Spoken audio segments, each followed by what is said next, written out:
Bien, vamos a comenzar. Bert Hellinger dice que lo viejo se vuelve viejo cuando viene lo nuevo. Ahí tiene permiso para haber concluido. Ni bien puede terminar para nosotros, nuestra mirada y nuestro movimiento van hacia adelante.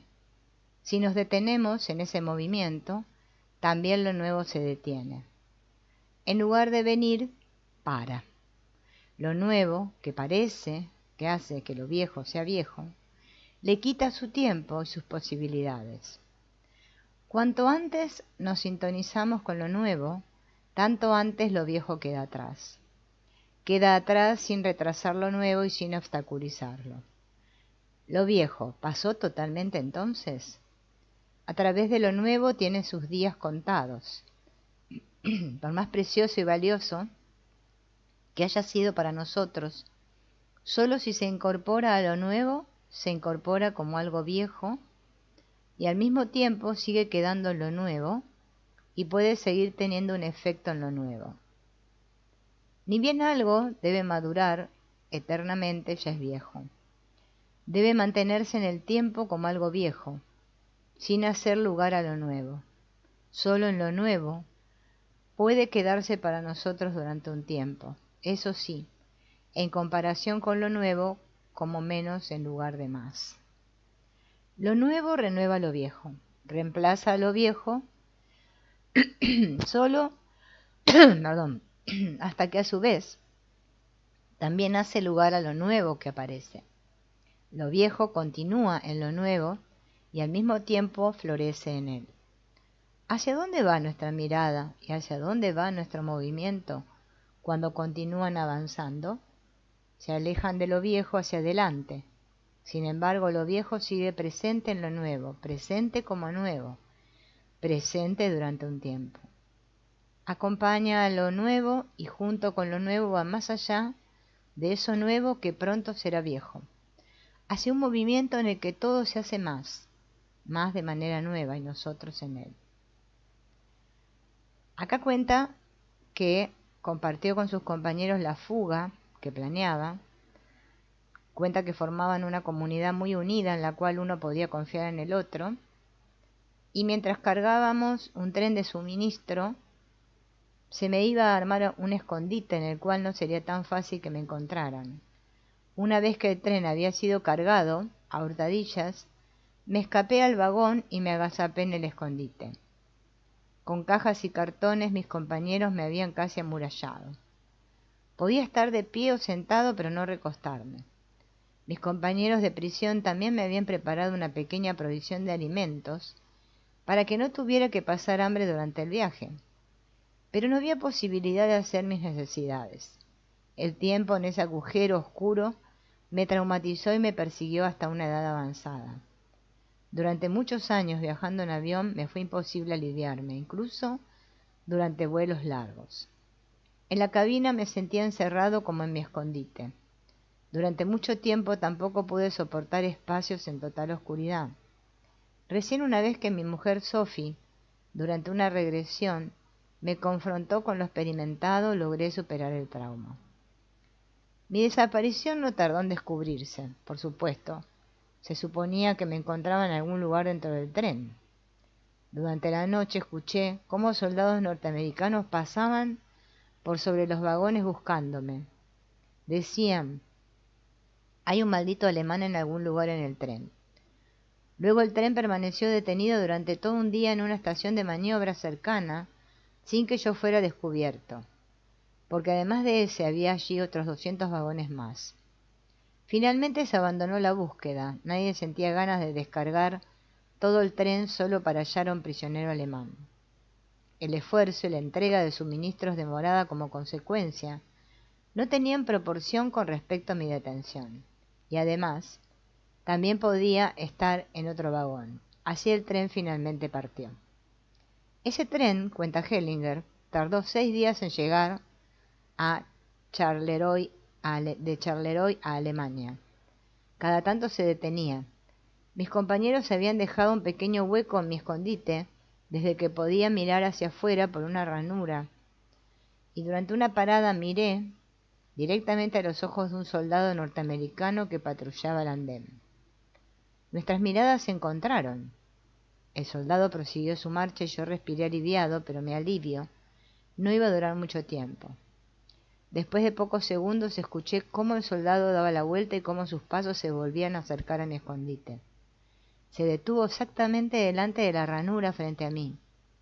Cerré los ojos y luego el soldado se dirigió primero al otro lado del vagón, lo abrió y fue pasando su mano por los espacios entre las cajas y cajones.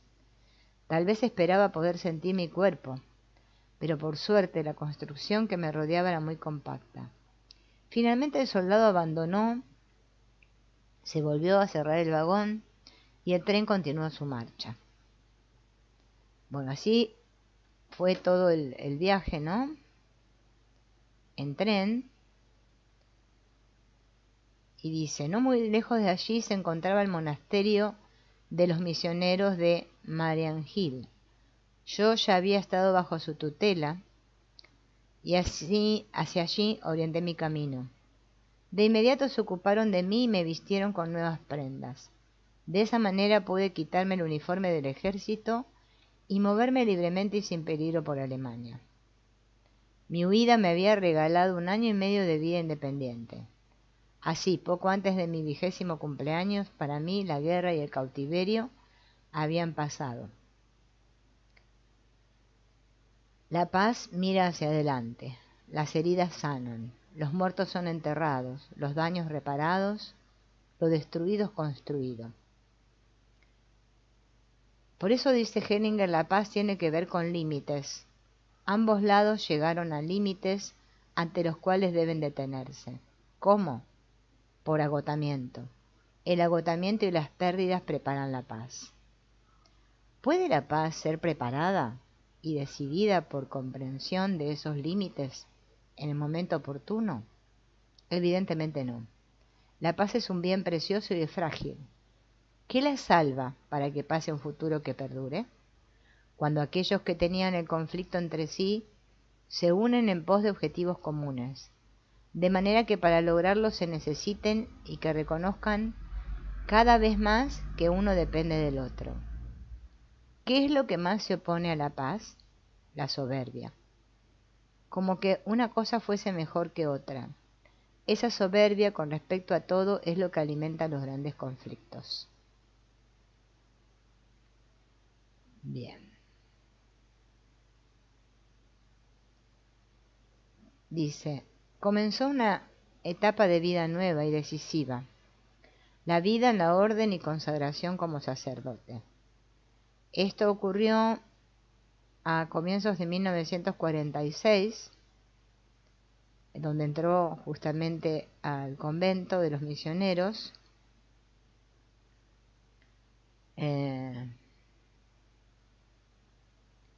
Bueno, cuenta la historia de este convento, ¿no? Que no la voy a leer esto.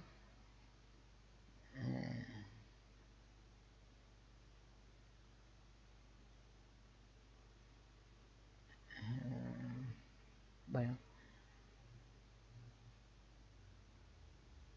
él contaba que ahí su alma sanaba las imágenes que había sufrido en la guerra, y el miedo ante peligros en ciernes fue cediendo detrás de esos muros, dando lugar a una serenidad y una profunda paz interior.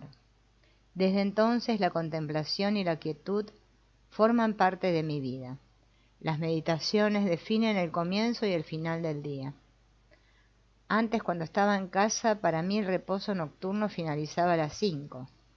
Desde las 7:30 a la mañana hasta las 7 de la tarde pasaba el tiempo sentado en el escritorio, con pausas para comer. Hoy día, y por mis muchos años, me permito levantarme recién a las 6. Luego me retiro para la meditación hasta las 9. Después del desayuno, saludo a los colaboradores en nuestro escritorio con mi mujer Sophie, hablamos de lo que es necesario y vuelvo a meditar hasta el almuerzo a la 1. Y después otra vez desde aproximadamente las 5 hasta las 6 de la tarde. El centramiento y el vacío van juntos. Pero, ¿cómo uno logra vaciarse? se llega al vacío al asentir a todo tal como es. Este asentir es un movimiento del amor. Este asentir renuncia a diferenciar lo que es mejor y lo que es peor. Es sin pena por una culpa, por ejemplo. Es sin exigencia, sin esperanza, sin acusación. Es el asentir al mundo tal como es. Bien.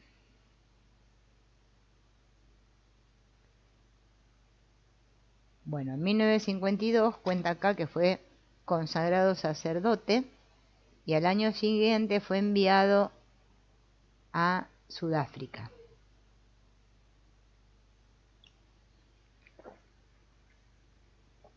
Ahí empieza su experiencia como misionero en Sudáfrica.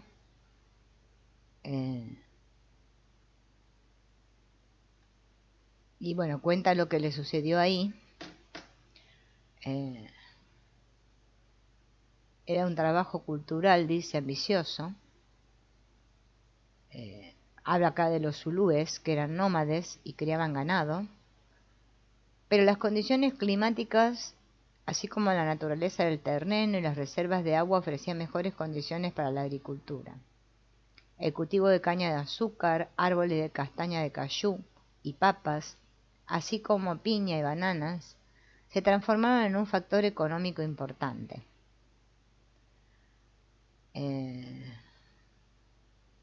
Bien.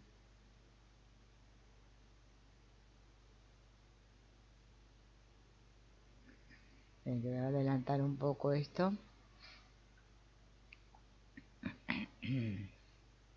A ver qué dice sobre su vida ahí con los zulúes, ¿no?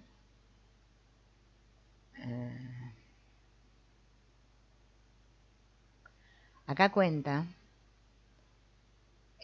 entre los maestros y quienes de ellos aprenden existe un desnivel, pues el maestro da y los discípulos toman.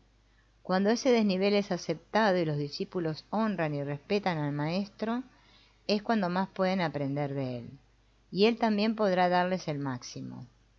Quien aprende sabe que está subordinado, porque es el necesitado que espera y desea algo de su maestro. Si la relación entre el maestro y el discípulo ha de estar al servicio de la comprensión, de la experiencia y del crecimiento, sin inconvenientes, ese desnivel y el comportamiento acorde son necesarios. El maestro no debe ponerse a nivel de los discípulos mientras estos todavía quieran algo de él, y el discípulo no debe acercarse demasiado ni pretender medirse con el maestro. Por eso, al discípulo le corresponde reconocer y asentir la dependencia mientras aprende. Es decir, mientras aprende es pequeño, pero en cuanto ha aprendido lo suficiente, llega el momento en que debe separarse de su maestro. Entonces hace sus propias experiencias, se convierte quizás a su vez en maestro y transmite a otros lo que su maestro le ha enseñado. Al mismo tiempo, lo aprendido debe verificarse en la acción concreta, pues solo en el hacer y en el éxito propio se vuelve patrimonio personal. Esto le será tanto más fácil cuanto más vinculado interiormente permanece a su maestro. Entonces, éste estará detrás de él, con ánimo benévolo, y le prestará apoyo y ayuda, aun cuando haga algunas cosas de forma distinta como las hace él. Lo mismo que detrás de un padre o una madre, permanecen benévolamente presentes sus propios padres cuando enseñan a sus hijos, porque entonces los hijos pueden tomar de sus padres con mayor agrado lo que éstos le dan y transmiten. Bueno, ahí dice que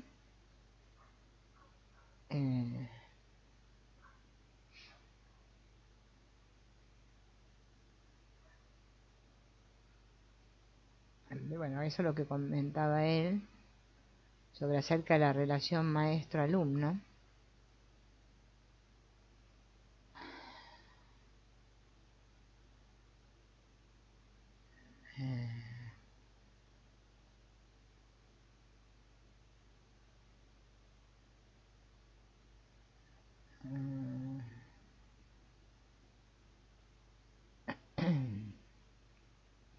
Luego le ordenaron regresar y bueno, y él cuenta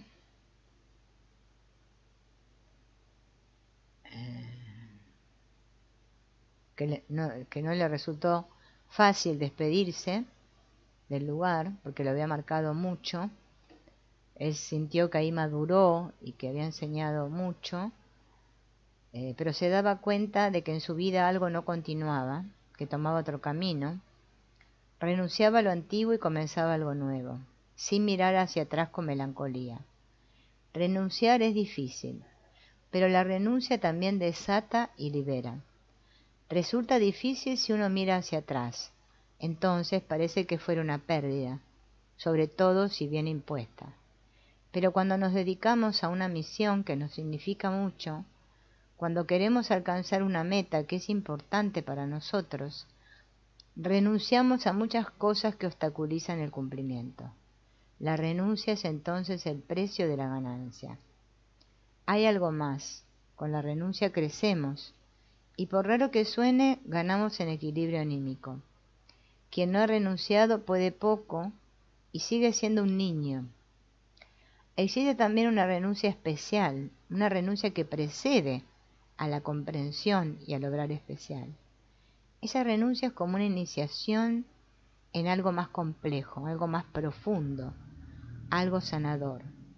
De eso forman parte, por ejemplo, la renuncia al saber por curiosidad, el dejar atrás lo hasta ahora sabido o deseado, el entrar a la noche del espíritu y de la voluntad, la espera a un movimiento que carece de intención y que ha superado todo temor y todo cálculo. Un movimiento en el que somos guiados sin resistirnos ya, en el que la libertad se ha convertido en entrega. Esa renuncia purifica y toma posesión de nosotros al servicio de algo que más allá de nuestra voluntad y de nuestras capacidades, instaura la paz, sin intención, y no obstante eficaz, de modo discreto y duradero. A fines de 1969, otra vez estaba en Mariannhill, en Alemania, y cuenta que a veces la vida es realmente loca. Recién había sido difamado como hereje en Sudáfrica y ahora pasaba a ser el director del seminario para sacerdotes de mi orden en Würzburg, una función a la que me dediqué totalmente fiel a la Iglesia. Si bien mi actitud interna había cambiado, la razón era mi experiencia con la dinámica de grupo. Como sacerdote, uno ocupaba una posición privilegiada y también destacada. Uno era el pastor y los fieles eran las ovejas. También en la iglesia uno estaba frente a la comunidad. El lugar de sacerdote estaba subiendo los escalones, al lado del altar y en el púlpito. Para verlo había que mirar hacia arriba. Diferente que en la dinámica de grupo, es como si uno bajara al nivel de los participantes del grupo. Se es uno entre muchos.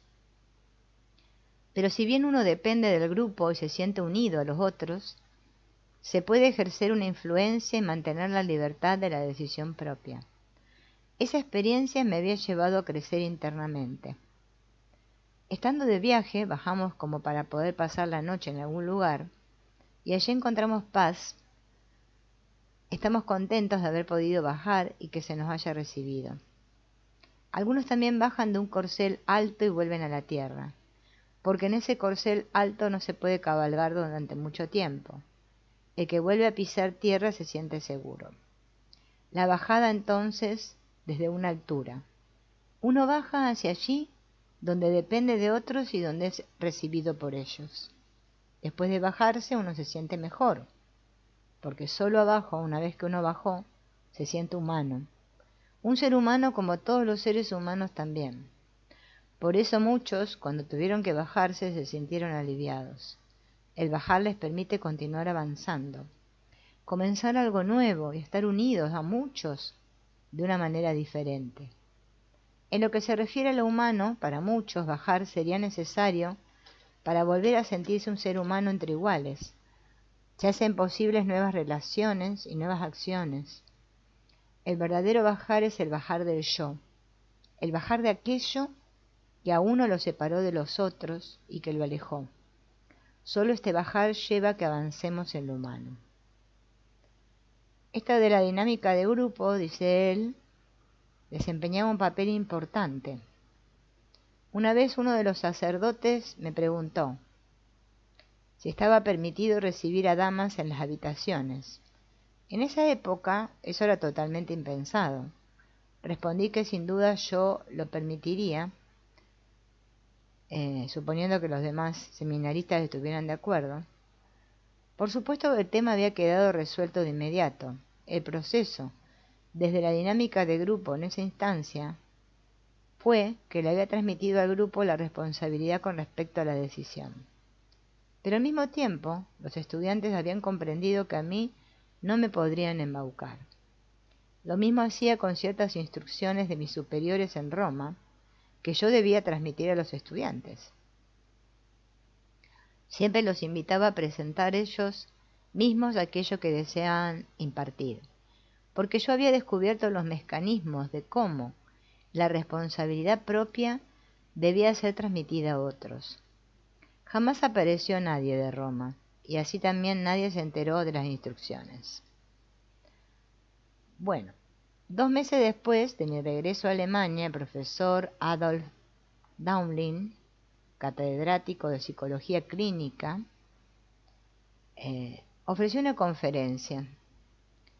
Él fue, ¿no?, a esa conferencia, y el profesor lo invitó como entrenador ayudante a participar de uno de sus seminarios.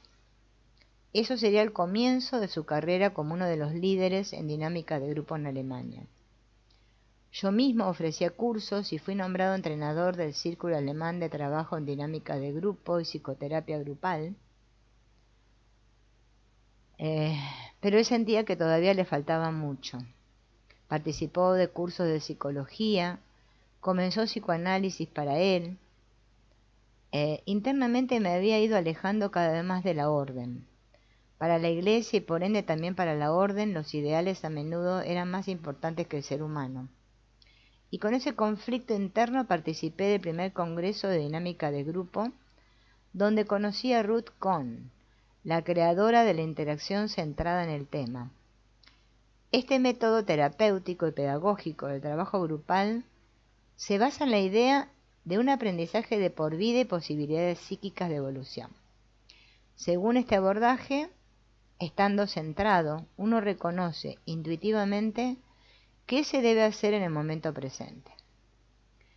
Cuando poco después del congreso Ruth Kohn ofreció por primera vez un curso, él participó y en esa oportunidad contó que había realizado una formación en terapia Gestalt con Fritz Perls, quien, al igual que ella, era judío y había huido de los nazis en Berlín. Hasta ese momento en Alemania no se había escuchado nada acerca de la Gestalt. El objetivo es tomar conciencia de las sensaciones y conductas propias, así como del contacto con uno mismo y con su entorno. Una herramienta para ello es la llamada silla caliente.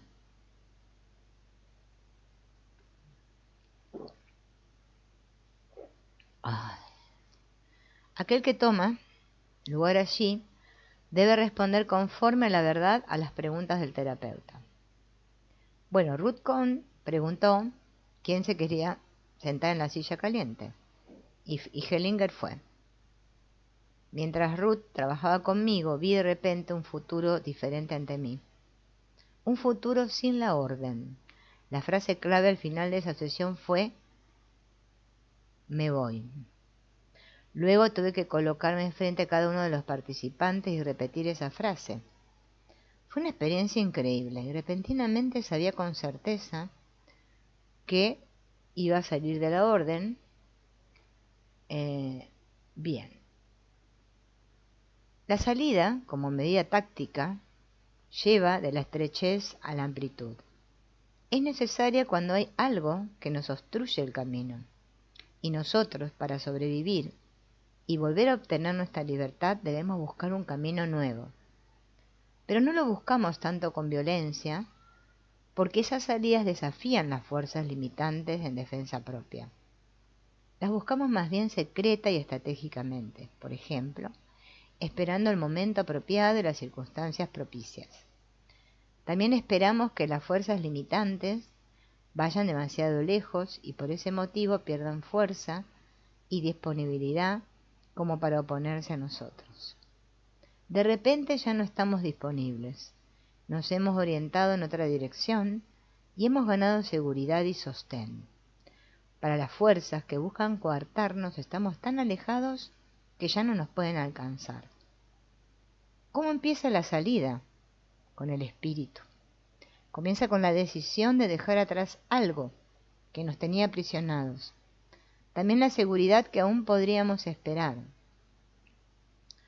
Y para orientarnos de una nueva manera en otro lugar y comenzar algo nuevo. Lo próximo es evaluar y comparar los distintos caminos que están a nuestra disposición y elegir aquel que para nosotros es el más prometedor. Ese es el segundo paso luego de la decisión de fijar la mirada en el objetivo que queremos lograr. Después sigue la cuidadosa planificación de cómo llegar a ese objetivo. Estos pasos ya se van visualizando. Estamos en camino sin llamar la atención. Mientras otros aún se sienten seguros de poder disponer de nosotros, nosotros nos hemos escapado de ellos. Recién cuando ya nos fuimos, ellos reconocen que han perdido su poder.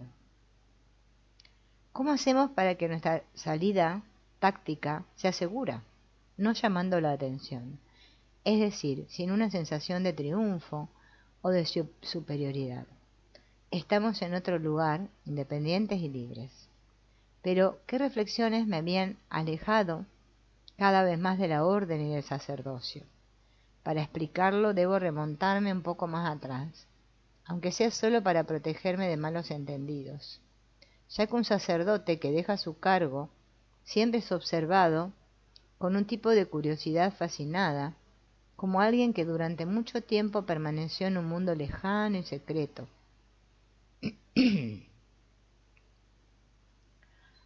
La mayoría supone que una mujer es la razón más común para dejar el sacerdocio, pero en mi caso eso no tenía ninguna incidencia.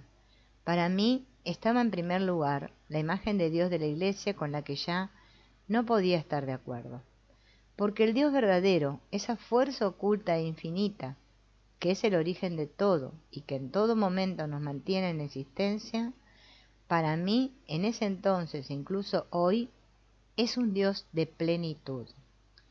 Todo aquello que considera que esa fuerza quiere menos en lugar de más, que por ejemplo le dé preponderancia a la pobreza con respecto a la riqueza en todas sus formas de manifestación, considera que esa fuerza también es pobre, de manera que quiere que otros permanezcan en la pobreza y empobrezcan. Le atribuye a esa fuerza que al empobrecer nosotros, le hacemos llegar algo que a ella le falta. Por ejemplo, alabanza, expiación, sufrimiento. Por ejemplo, la muerte en la cruz. Aquí todos los presagios están equivocados. ¿Quién se colocó aquí en el lugar de esa fuerza creadora?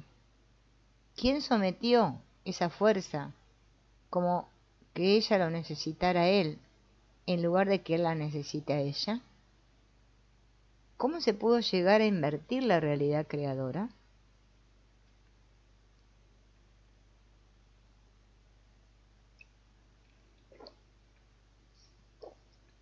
En el judaísmo y el cristianismo, el motivo de la historia de la expulsión de la primera pareja humana del paraíso.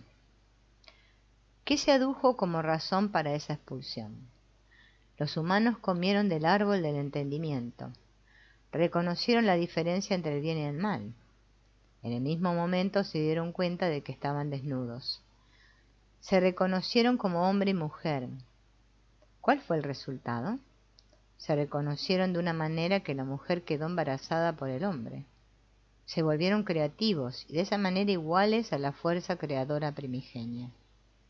Algo más comenzó con su expulsión del paraíso. Comenzaron a labrar la tierra. También así, estando en sintonía con aquella fuerza creadora que desde el comienzo los creó como hombre y mujer, según su imagen. Recién después del así llamado pecado original, completaron aquello para lo cual esa fuerza los había creado como hombre y mujer.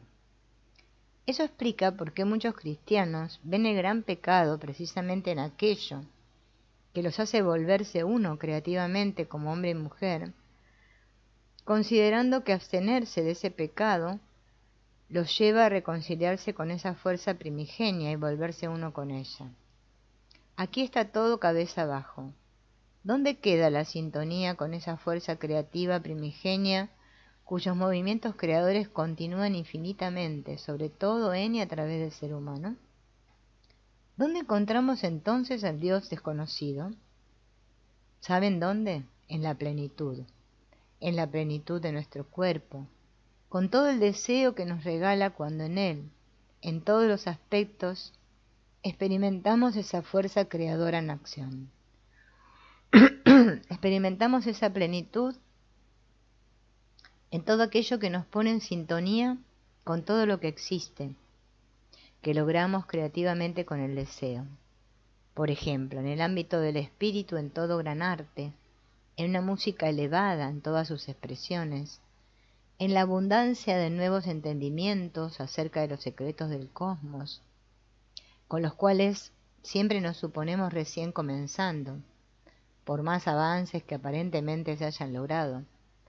Toda abundancia es comienzo, también la abundancia del Dios desconocido, sin importar dónde se nos manifieste en un movimiento que para nosotros es infinito.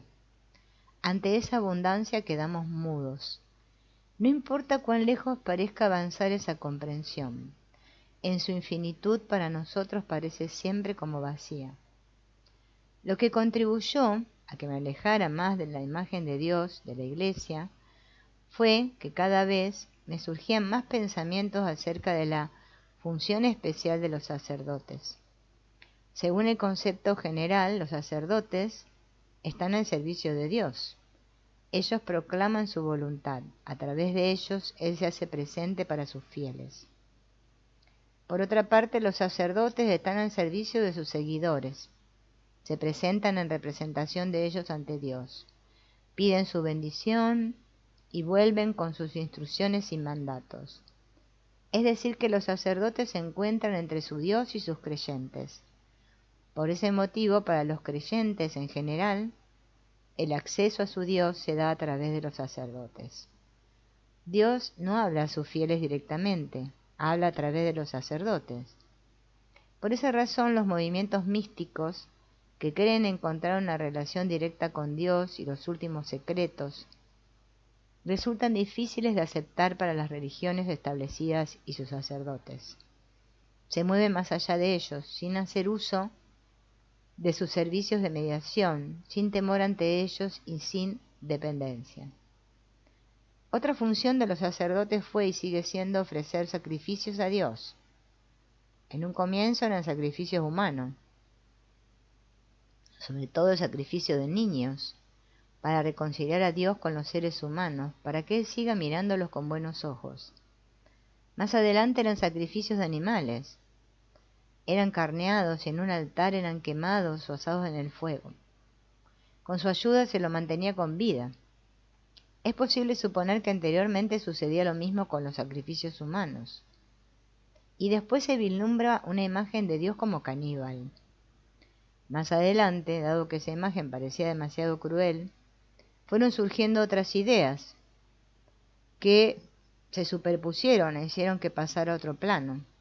La forma de sacrificio, aparentemente lo más alejada de los sacrificios humanos, era el sacrificio de la misa, en el cual la carne y la sangre se ocultan bajo la forma del pan y el vino. Es decir, los sacerdotes ofrecen a Dios su supuesto amado Hijo. Esta imagen va aún más lejos. En un principio, cuando se le ofrecía un sacrificio a Dios, se quemaba solo parcialmente, una parte. A menudo la mejor se dejaba a los sacerdotes para su consumo. ¿Qué sucedería con nosotros si no hubiera más sacerdotes? Bueno, que no habría más sacrificios, no habría más sacrificios humanos, no habría un canibalismo oculto en Dios, no habría más sacerdotes que se convirtieran ellos mismos en los sacrificados de su Dios, mediante el celibato. En la antigüedad, al servicio de Cíbeles, la diosa madre, los sacerdotes se castraban a su servicio. El celibato es una forma más sublime de la castración. Esos sacerdotes, para formularlo de forma extrema, pero no obstante exacta, ofrecían sacrificios y eran ellos mismos los sacrificados. ¿Pueden esos sacerdotes sentir compasión?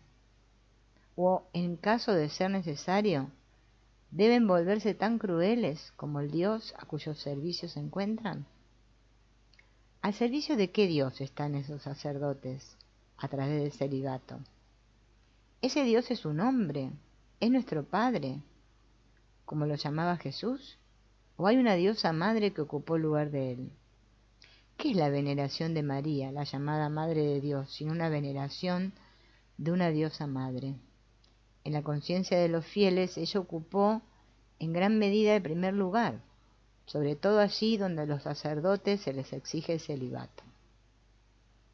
Pero en realidad la diosa madre para los sacerdotes católicos es la Iglesia. Por ese motivo solo hombres pueden ser sacerdotes, hombres castrados. ¿Y cómo nos despedimos de ese Dios y sus sacerdotes? Acá está cómo nos podemos despedir de todo eso, ¿no? Por eso miren lo importante que no es tener creencias, ¿no? En cuanto a las constelaciones. Gracias, Esperanza. Muy interesante este libro de Bert Hellinger, ¿no? De su vida, de su obra. Bueno, entonces, ¿cómo nos despedimos de esa idea de Dios y los sacerdotes? Primero, sin miedo ante ese Dios. En segundo lugar, con amor a la vida tal como nos es regalada. Por una fuerza ante la cual todo, inicialmente puro, tiene su existencia por igual. De una fuerza que se encuentra por encima de todo y que no necesita ni quiere sacrificios.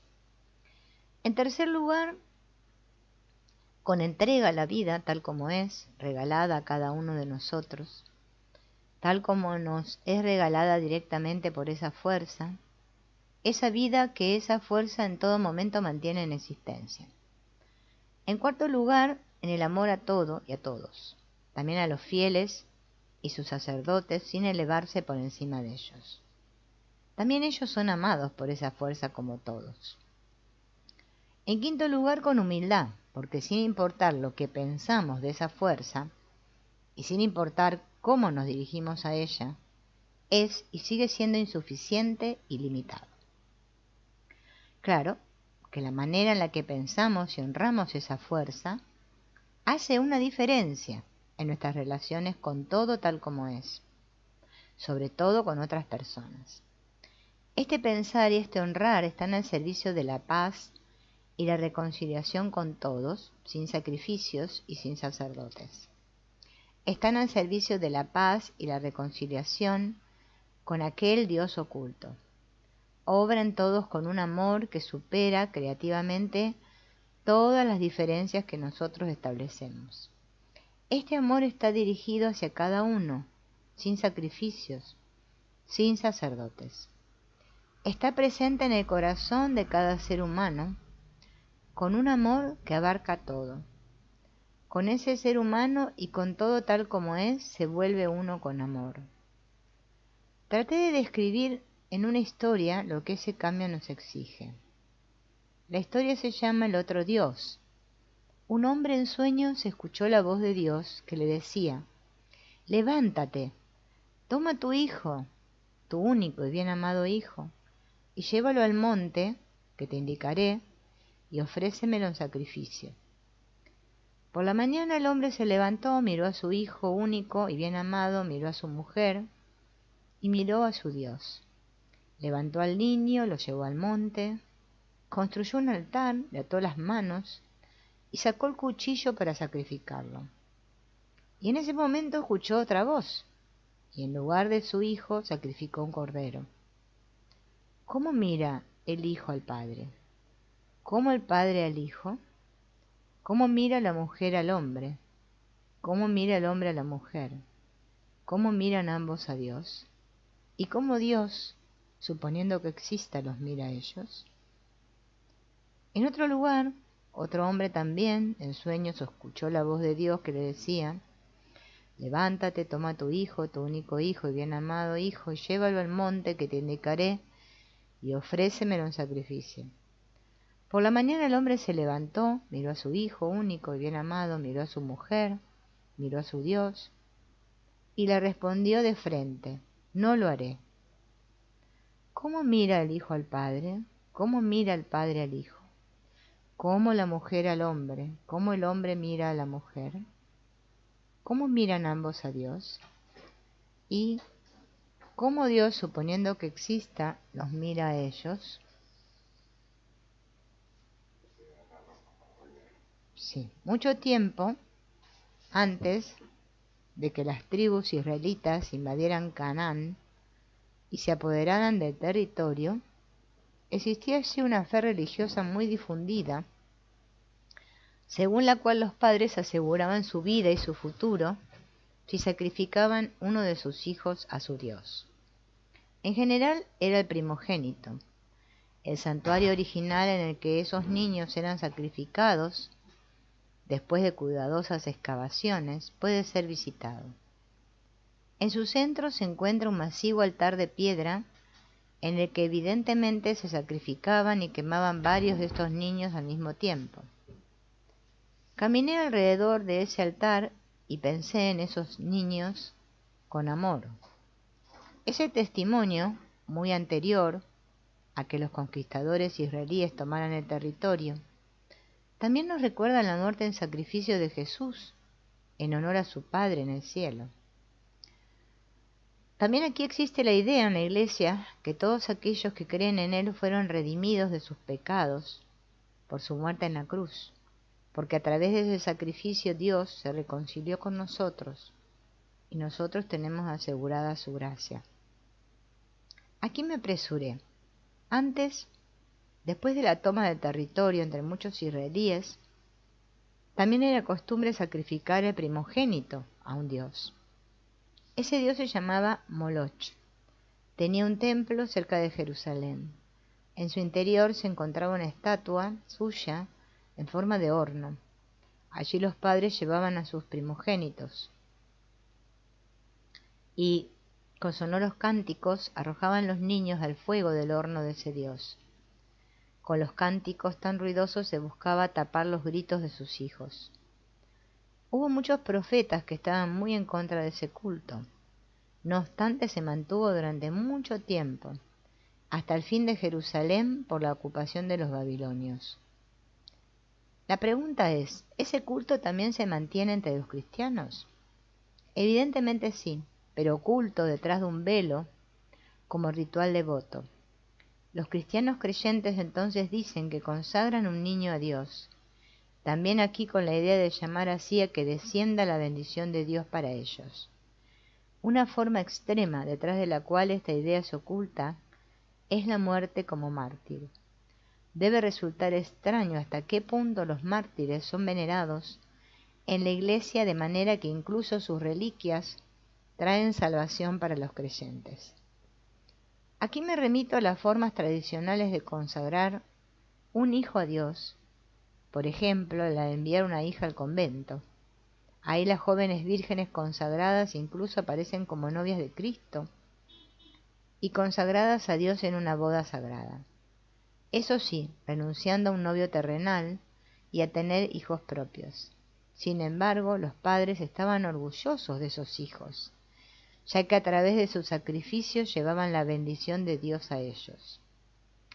Algo similar vale para los hijos dispuestos a ingresar a una orden, sobre todo aquellos que se consagraban sacerdotes. También ellos debían renunciar al matrimonio para mayor honra a Dios, para estar disponibles solo para Dios, quien por ellos, esa era la creencia, sentía especial complacencia igual que la familia, igual que hacia su familia. Si bien estos sacrificios, en comparación con los anteriores sacrificios de niños, son incruentos, al igual que el sacrificio de la misa es incruento. No obstante, se retoma la muerte sangrienta de Jesús y se repite. A la vez, también esos sacrificios exigen lo máximo a los sacrificados.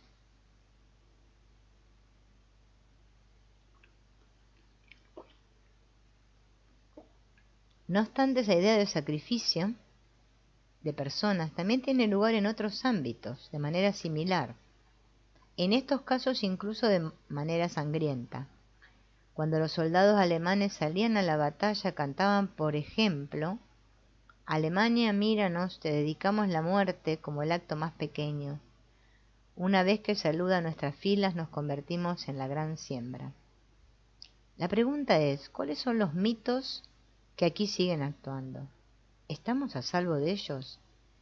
¿También aquí son necesarios una despedida y un desmantelamiento profundo de la mitología? Si logramos eso, logramos la despedida de la imagen de un Dios que quiere sacrificio, y se logra la despedida de una imagen de Jesús que apoya esa creencia. Por ejemplo, que nosotros tenemos que cargar la cruz con Él. Con esa despedida se logra la despedida de todos los dioses que por su gloria exigen sacrificios humanos, sin importar el disfraz. ¿Dónde aterrizamos después?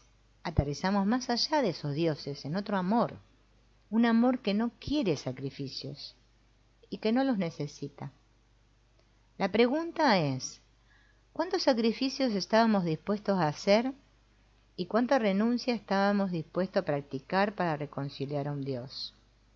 ¿Cuántos sacrificios y renuncias hemos pedido a otros y hemos impuesto a otros para conciliar a nuestro Dios y lograr su clemencia? ¿De qué lado estábamos ubicados nosotros? ¿Estábamos de ambos lados? La pregunta es, ¿cómo podemos liberarnos de esa imagen de Dios? ¿Saben cómo? Dejamos que caiga. ¡Pum! ¿Cómo? ¿Cómo dejamos que caiga? Con amor a todos y también con amor a nosotros mismos.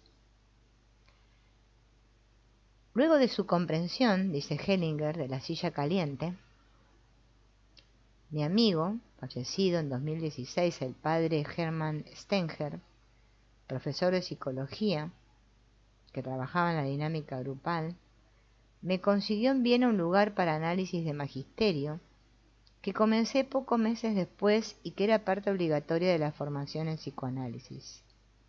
El futuro psicoanalista se convierte él mismo en el analizado para poder comprender mejor y libre de cargas a los pacientes. A Hermann Stenger y a mí nos unía también la mirada crítica a la vida del sacerdote que la Iglesia exigía. 4 meses después del curso con Ruth, ofrecí en Roma un seminario de dinámica de grupo para personas pertenecientes a órdenes. En esa ocasión entablé una conversación con un sacerdote estadounidense. Intercambiamos nuestras experiencias y de manera fulminante supe, ahora llegó el momento de mi separación de la orden. Otra vez sentí esa seguridad interior, como cuando tomé la decisión de huir del cautiverio estadounidense. Un sí es siempre también un no, y un no es siempre también un sí. Porque si a algo le digo sí, a otra cosa le digo no. Y cuando digo no a algo, a otra cosa le digo sí. Cuando una pareja se da el sí, a todas las demás posibles parejas le dice no. Aquí este sí está orientado a un acto, a una acción. Excluye aquella acción que se opone a la acción a la que se dijo sí. Por ese motivo, a través de ese sí, se limita la libertad de acción que uno tiene, eso sí, con una ganancia correspondiente que hace que uno olvide la limitación. Pero, ¿qué es la libertad para alguien sin un sí? Perdura solo hasta que uno se decida por algo. Sin una decisión por algo, es decir, sin un sí, la libertad está vacía. ¿Qué debería significar para uno si uno no la aprovecha para un sí y una acción correspondiente al sí? Algo similar sucede con el no. Con un no, uno excluye un sí y la acción correspondiente al sí. El no perdón, deniega la acción. Sin embargo, después de un no, uno tiene la libertad de decidirse de nuevo o decidirse de manera diferente. Es decir, que a través del no, uno se toma la libertad para un sí distinto. El no es, por así decirlo, la preparación para un sí diferente. Sin un sí y una acción que corresponde a ese sí, el no, similar a la libertad, sigue vacío. Cuando uno dice sí, uno puede, no obstante, también tomar una nueva decisión. La nueva decisión hace que el sí avance. O a aquel no que antes había afirmado uno le vuelve, o aquel sí que antes había afirmado uno le vuelve a decir no, y de esa manera gana la libertad para un sí diferente. No, sí, debe ser aquel no. Pasa que acá en el texto está mal tipeado eso. Es o aquel no que antes había afirmado uno le vuelve a decir no, y de esa manera gana la libertad para un sí diferente. Pero las posibilidades para un sí nuevo en las cosas esenciales son limitadas. Demasiado sí al final tiene un efecto como un no. Limita las posibilidades propias porque otros ya no confían en ese sí. A uno le sucede algo similar con demasiado no. Ambos al final hacen que uno quede solo. Estando todavía en Roma, inicié mi salida de la orden. Me explicaron que no contara con el apoyo de la Iglesia Católica, que debía pararme sobre mis propios pies, pero a ellas podía renunciar de buena gana. Mediante mi trabajo con dinámica de grupo era independiente financieramente. Tampoco esperé una autorización para mi salida por parte de la Iglesia, simplemente me fui. Mi orden ni siquiera hizo el intento de retenerme. Sí, rompí un voto eterno, sí, fui infiel a la Iglesia, y todo ello con una buena conciencia.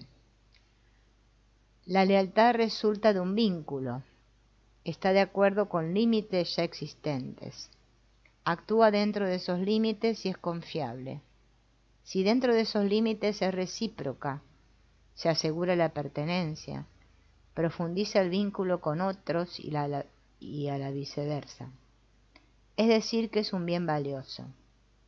Pero ¿qué sucede cuando uno evoluciona más allá de esos límites? Cuando a uno no solo le dan seguridad, sino que también lo aprisionan. La lealtad debe evolucionar hacia algo más grande. Es decir, que la lealtad humana solo puede ser pasajera hasta que las circunstancias exijan una ampliación. A veces ésta se basa en lo anterior. De esa forma también permite que en lo profundo siga existiendo.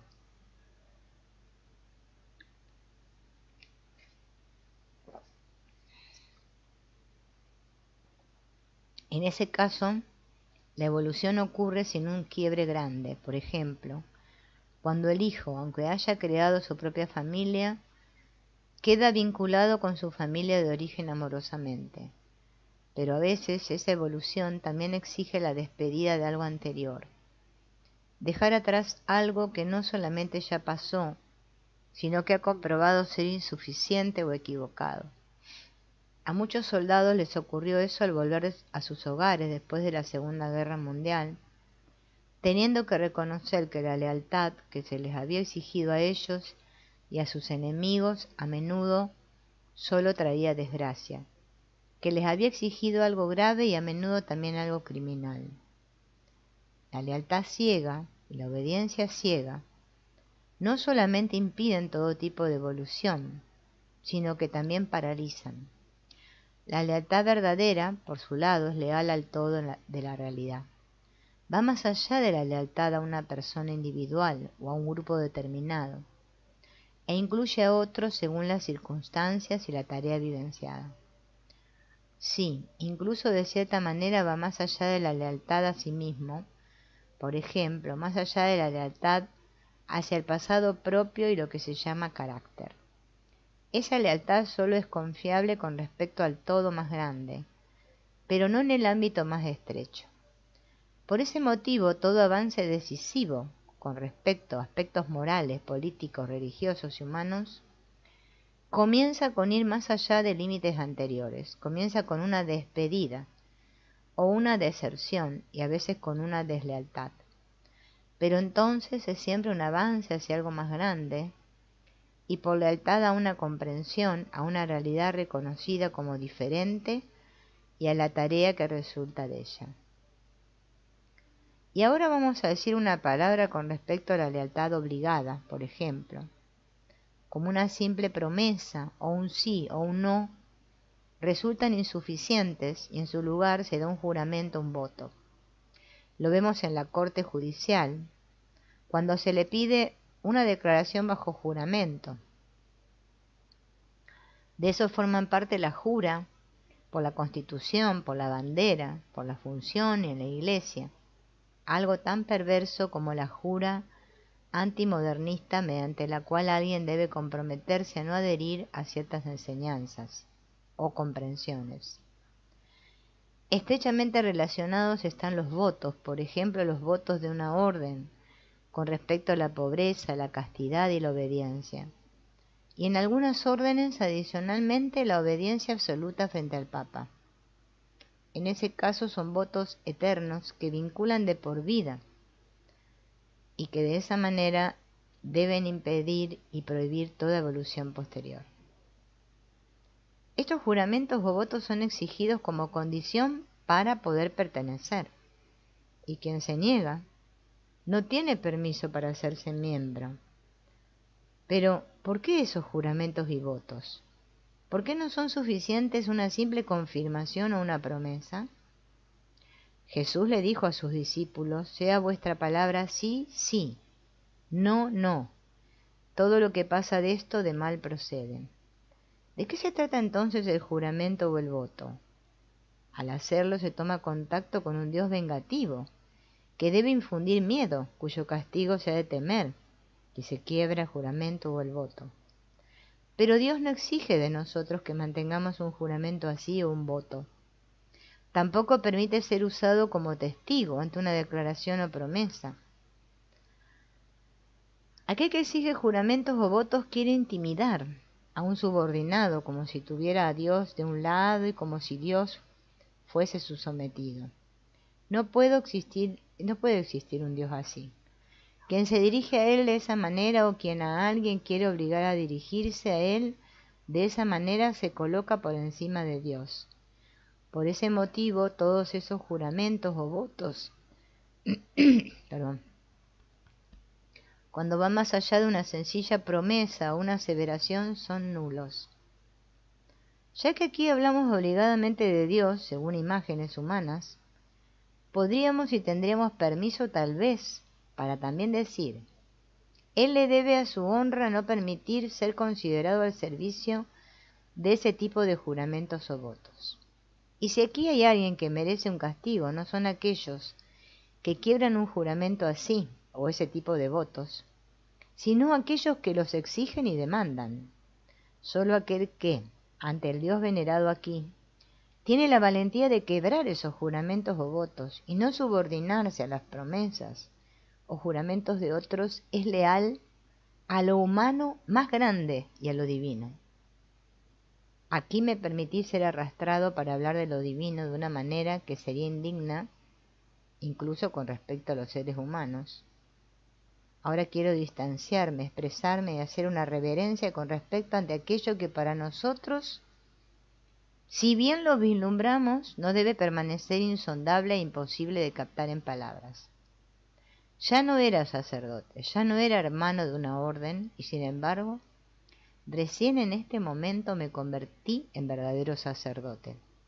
Recién ahí me pude conectar con las personas desde el fondo de mi corazón, sin mandatos y límites.